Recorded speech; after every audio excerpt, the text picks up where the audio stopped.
Amados hermanos, que la gracia y la paz del Señor Jesucristo esté con todos vosotros en esta noche. Les saluda Renato de la Jara, obispo de la Iglesia Anglicana Ortodoxa en España.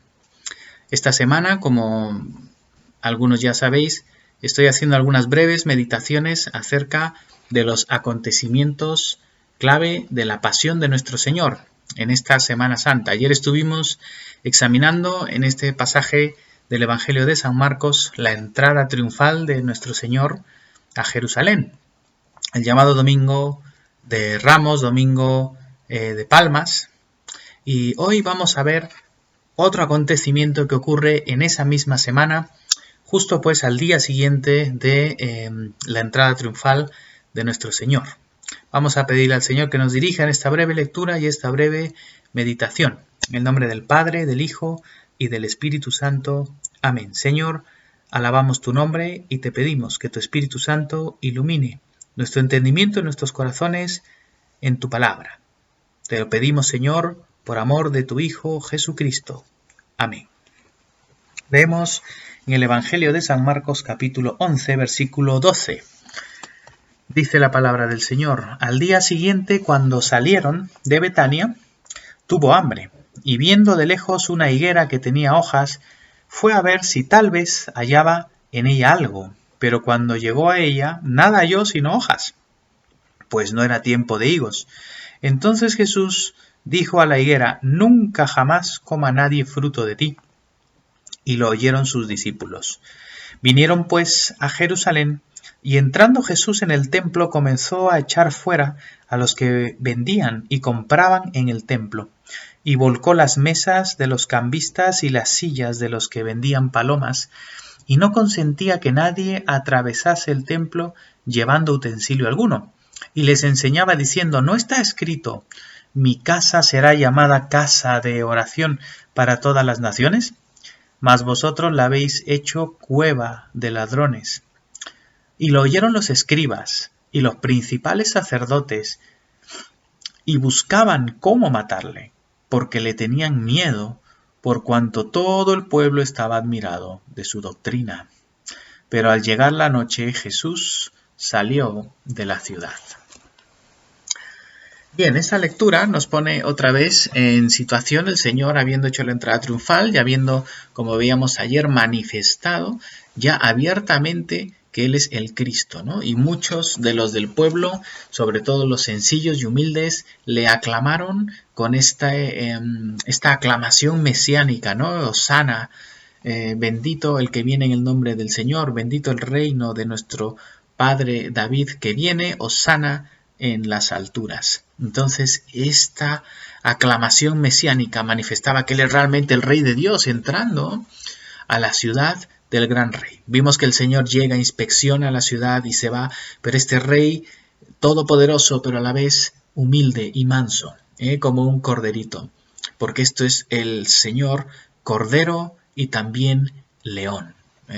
Entonces el Rey de Reyes y Señor de Señores, que vino no a ser servido sino a servir, y ese es el ejemplo de nuestro Rey y Señor, y ese es el estándar de la vida cristiana y del liderazgo y del el orden dentro del pueblo de Dios. El que quiere ser el primero, les dice el Señor a sus discípulos, debe ser el último y el servidor. Y este es nuestro Cristo, nuestro Rey, que viene para dar su vida por muchos. Y por eso está llegando a este momento cumbre de la Pascua en el que Él ya se manifiesta claramente como el Cristo, ¿verdad? Como el Señor que está viniendo a rescatar a su pueblo y a traer el verdadero reino de Dios. El Señor, como vemos, no pasa la noche en Jerusalén, Él sale y va a Betania, porque en Betania es donde el Señor hacía básicamente como ciudad dormitorio, morada, ¿no? Cuando iba a Jerusalén, muy probablemente en casa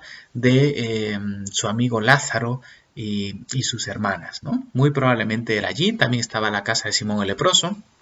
Pero bueno, el Señor al día siguiente vuelve, y cuando el Señor vuelve se ve este acontecimiento del de la higuera, ¿no? Y que este es un hecho muy simbólico y profético, porque el Señor encuentra esta higuera y, como nos dice aquí, él tenía hambre, ¿verdad? Y cuando ve la higuera, esta higuera estaba llena de hojas, era una higuera que por fuera estaba muy bonita, muy vistosa, muy frondosa, pero cuando se da cuenta no existe fruto. Y el Señor, pues, pronuncia una maldición sobre esta higuera y esta higuera se seca. Y esta es la imagen precisa del pueblo de Israel. Un pueblo del que el Señor, como su Mesías, viene esperando fruto. Viene con ese hambre mesiánico de encontrar el fruto que corresponde como Él como su Señor, ¿no? Como esta figura también de la viña de Yahvé, donde viene el Señor a ver el fruto. ¿Y qué es lo que encuentra? Mucho ruido y pocas nueces, ¿verdad? Lo que encuentra el Señor es que no hay fruto. Por fuera hay toda una apariencia, hay todas unas hojas, y eso es lo que hay dentro del templo y en el sacerdocio y en el liderazgo de Israel. Una apariencia exterior, pero un corazón vacío, un corazón que está lejos de mí, dice el Señor. Este pueblo de labios me alaba, pero su corazón está lejos de mí. Y esa es la realidad de lo que encuentra el Señor en el pueblo, y esta figura, este acontecimiento de la higuera, es una señal y una enseñanza clara acerca de lo que encuentra allí el Señor. Sus discípulos oyeron esto, y después esto vino a sus corazones, ¿no? Y lo registran en el Evangelio. Luego inmediatamente nos narra Marcos que el Señor viene al templo, entra al templo de Jerusalén. Tenemos que entender la época en la que ocurre esto. Esta es la semana de la Pascua. En esta fiesta judía venían a Jerusalén de todos los rincones del imperio. Todos los varones mayores de 14 años tenían que ir a estas fiestas, y la Pascua se celebraba en Jerusalén. El sacrificio y la cena pascual, la cena sacrificial de la Pascua, se tenía que celebrar dentro de los muros de Jerusalén. Estaba lleno. Flavio Josefo refleja que habían como 2 millones, era una barbaridad de personas lo que había dentro de Jerusalén, y la cantidad de sacrificios que se ofrecían en ese tiempo, en ese periodo, ¿no? Entonces, aquí lo que nos refleja el Evangelio es cómo estaba el templo y cómo el templo, este lugar sagrado, la casa de Dios donde Dios se reúne con su pueblo, el lugar sagrado de la adoración de Israel. La sinagoga era el lugar donde la palabra era el centro, pero el templo era el lugar principal de la adoración, porque la adoración siempre está alrededor del sacrificio en el pueblo de Israel. Y en la iglesia también, en el sacrificio de Cristo. Pero en ese lugar, ¿qué es lo que ha hecho el pueblo? ¿Qué es lo que han hecho los ministros, los sacerdotes? Han hecho un mercado. Han hecho mercadería de la fe. Han hecho de la casa de Dios, del lugar sagrado de la adoración y de la oración, lo han convertido en una cueva de ladrones, donde están negociando los cambistas, porque allí en el templo lo que se ofrecía, el impuesto del templo, que se ofrecía, que tenía que ofrecerlo todo varón mayor de 20 años, se ofrecía en la moneda de allí, y se tenía que hacer el cambio de la moneda, y el cambio de esa moneda lo habían inflado. Muchos de estos cambistas se aprovechaban y hacían usura de esto. Lo mismo, los animales del sacrificio los vendían a precios inflados, y más en esta época de la Pascua. Estaban haciendo negocio y trampa, lucrándose de la adoración a Dios. Qué cosa más grave. Pero el Señor viene, y el Señor sabía de esto. El Señor le había pasado muchas Pascuas, pero ahora es el momento en el que Él está allí como el Cristo, manifestado como aquel que ha entrado en la entrada triunfal el día anterior, y aquí viene otra vez como el Cristo, y hace el azote y limpia aquello, echa fuera a estos engañadores, a estos mercaderes de la fe, los echa fuera, los cambistas, vuelca las mesas de los que vendían las palomas, que incluso eran los animales para el sacrificio de los pobres, pero de los cuales también se lucraban. Y el Señor limpia y purifica ese templo.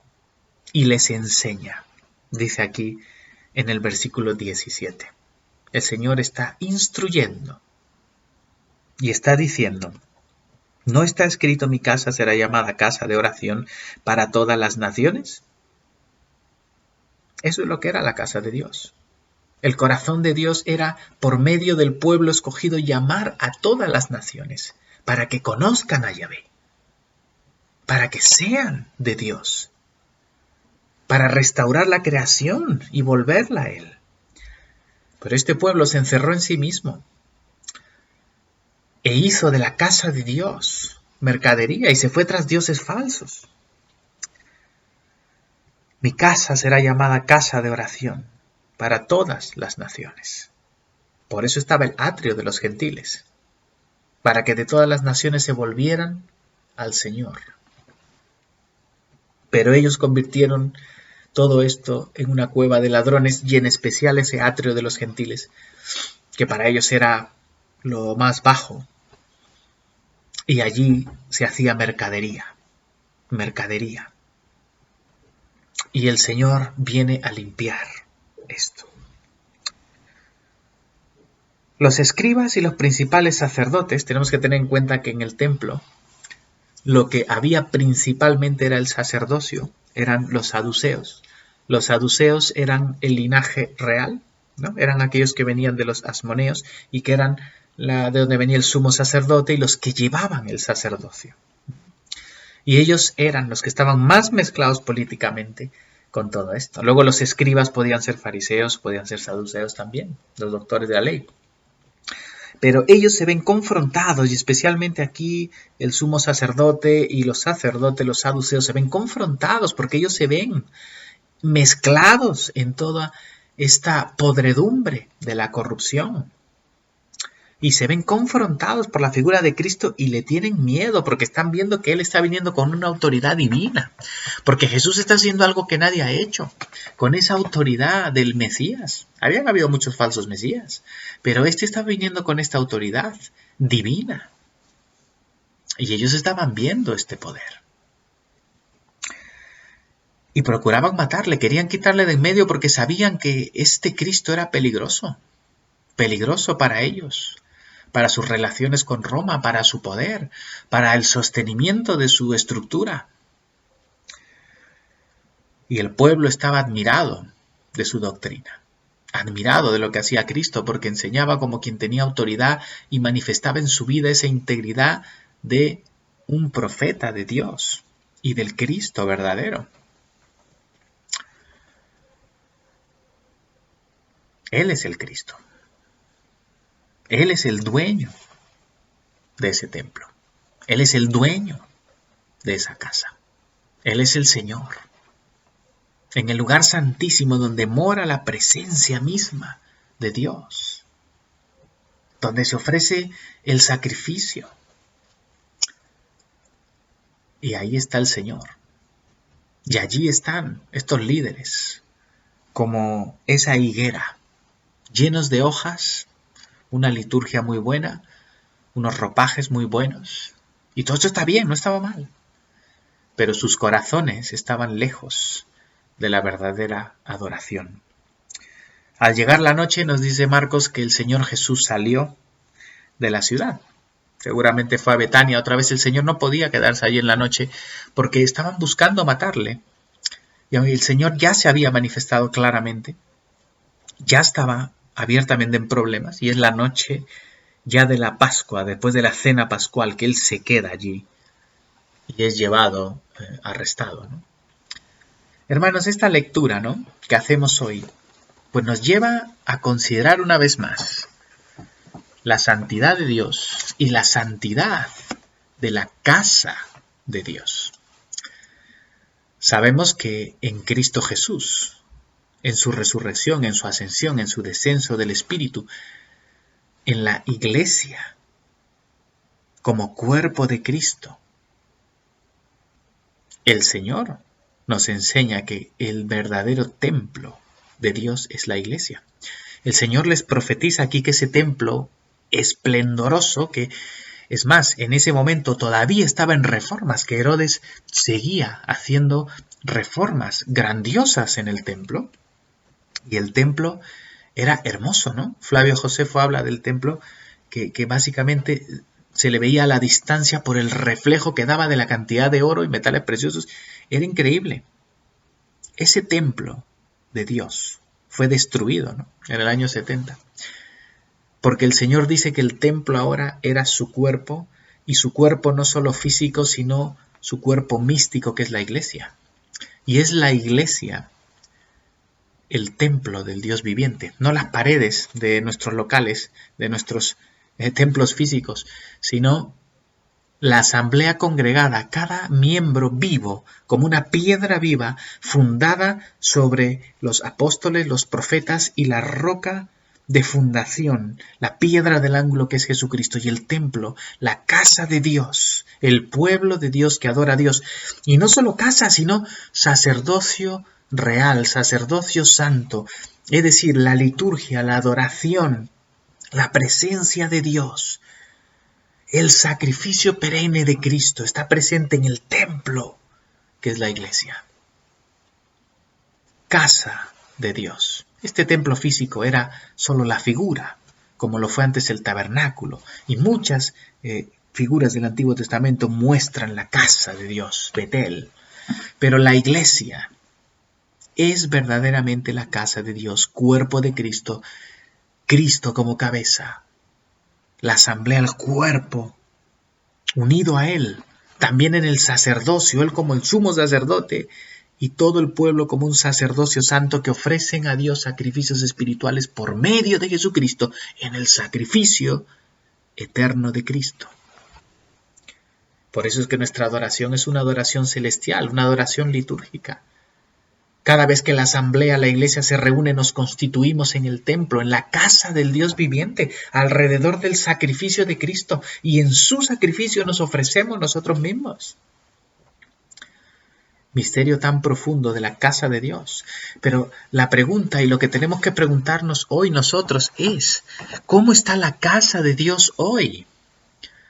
Porque el Señor purificó ese templo mostrando que su iglesia, esta verdadera casa abierta a las naciones, casa de oración, debe ser santa y pura y debe ser guardada en esa pureza. La historia de la iglesia nos muestra que tristemente, a lo largo de estos 2000 años, en varios momentos la iglesia ha caído una y otra vez en este mismo pecado de hacer mercadería, ¿no? El cristianismo unido a poderes, al imperio, al dinero, el amor al dinero, y se ha alejado de la sencillez y de la pureza de la casa de Dios. Cuánto cuidado debemos tener, hermanos, en mantener la casa de Dios como lugar santo que es. Cuánto cuidado debemos tener de que la casa de Dios no se vuelva una casa de ladrones. Ya el apóstol Pablo, el apóstol Pedro nos advirtieron que como en el Antiguo Testamento hubieron falsos profetas, dice San Pedro, capítulo 2, segunda de Pedro, capítulo 2, habrán ahora falsos maestros que enseñarán herejías destructoras y harán mercadería de vosotros. Habrán mercaderes de la fe. Siempre lo han habido y lo habrán. Aquellos que quieren ensuciar la casa de Dios, hacer la cueva de ladrones. San Pablo dice, aquellos que tienen la piedad como fuente de ganancia. Aquellos que, por seguir el amor al dinero, se han extraviado de la fe. Cuidado, cuidado, hermanos. La casa de Dios es sagrada. Es su templo, es su casa, es su familia, es su sacerdocio. Cuidado con lo que hacemos en la casa de Dios. Y no solamente el amor al dinero. Muchas veces en la casa de Dios estamos procurando nuestro propio bien, estamos procurando nuestros propios negocios, nuestros propios asuntos, nuestras propias mercaderías, pero no lo que es de la gloria de Dios. La casa de Dios es su casa. La santidad del culto a Dios. El culto a Dios, la adoración a Dios, no es un concierto de rock. no son nuestros asuntos, no es agradar al hombre, es la casa de Dios, donde nos reunimos alrededor de Jesucristo y su sacrificio, para ofrecer nuestro sacrificio de alabanza y de acción de gracias. Cada vez que nos reunimos alrededor de la palabra de Dios, como en la sinagoga y alrededor de la Santa Comunión, como en el templo, estamos unidos en el sacrificio de Cristo, hecho una vez y para siempre. Somos real sacerdocio y debemos, en la gracia de Dios, cuidar la pureza de la casa de Dios. Que no se nos olvide esto, amados, y más en esta semana que estamos meditando en todos estos eventos previos a la muerte y resurrección de nuestro Señor. Que el Señor nos ayude y que podamos adorarle en espíritu y en verdad, y que podamos mantener su casa en pureza y santidad.